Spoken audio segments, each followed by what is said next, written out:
I will deal with election dispute now and not 2028. Nelson Chamisa has kubva pamashoko ake. Tinokuti muzora nezuro futi aiwa paMay Day akavimbisa aiwa vagari vemuZimbabwe mashoko aya ndo akaramba achisimbisa. Sanapinda mashoko akati anokuti bva subscribe bhola icon kuti on the bell icon.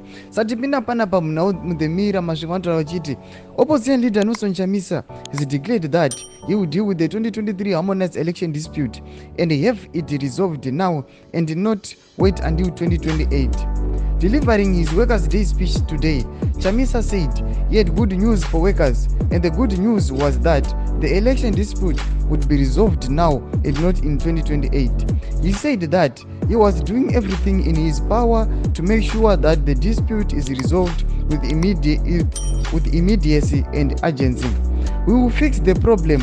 We will deal with our politics.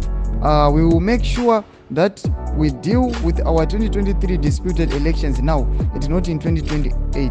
We can't postpone the problem. Change is coming.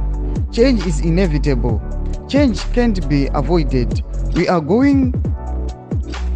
doing everything within our power to make this is reality, said Chamisa. Ndo mashoko anoadreswa naNelson Chamisa zuva nezuro, zuva reWorkers' Day vachiti aiwa muri Zimbabwe, don't worry, ndine good news for you kuti I'm going to solve the disputed elections akaitika mugore 2023 now, not kuzomira 2028. Hatingambo postpone problem yakafesewa nevagari vemuZimbabwe. Chibutudze mafungiro enyu munoti kudii pamusoro pemashoko avaNelson Chamisa wakataura muzuva nezuro. Pinda mucomment section medu dzemafungiro enyu, musangana kusubscribe, like, chinotina on the bell icon.